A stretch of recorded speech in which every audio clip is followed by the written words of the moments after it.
L'un des deux faisait mine de partir tout en revenant sans cesse, dans le but que son interlocuteur revoie ses ambitions de baise à la baisse, que de lui-même à la fin il se confesse en écartant les fesses. À mon avis tout ça ne finira pas en grossesse, mais plutôt en abus de faiblesse. Faut qu'on échange en vocal, on peut pas se quitter comme ça.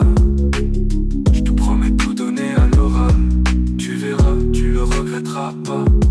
Je ne sais pas, je te trouve un peu banal. En plus tu sais bien qu'en ce moment je fais ça. Fais voir quand même ton trou de balle. Ok, surtout ne bouge pas, je vais chercher un pot de Nutella. Et cette scène s'est répétée semaine après semaine. J'ai appris qu'ils avaient monté un club à la réputation plus que malsaine. C'est un endroit où ils cultivent sous serre et dans la joie la haine, et où tous les membres se battent pour pouvoir jouer avec la part du capitaine.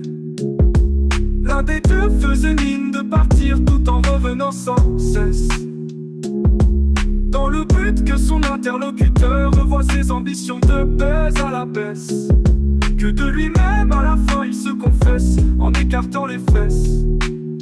À mon avis tout ça ne finira pas en grossesse, mais plutôt en abus de faiblesse.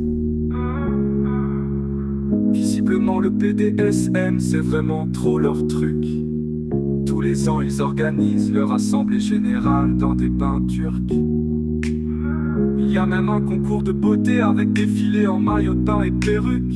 Comme pour le pape, ils attendent la fumée blanche pour savoir à qui le Saint-Père va péter le huc. Comme je vous le dis, moi je ne juge pas ce groupe d'épaves. Y a pas de problème si c'est taré, ont besoin de vivre comme des esclaves. Avec eux ça ne sert à rien de gaspiller sa baffe. Mais je vous le dis, si l'un d'entre eux tente une approche, je dirais que le marave.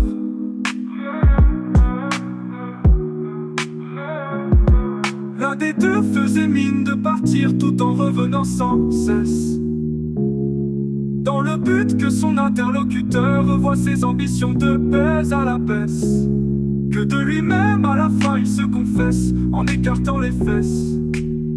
À mon avis tout ça ne finira pas en grossesse, mais plutôt en abus de faiblesse.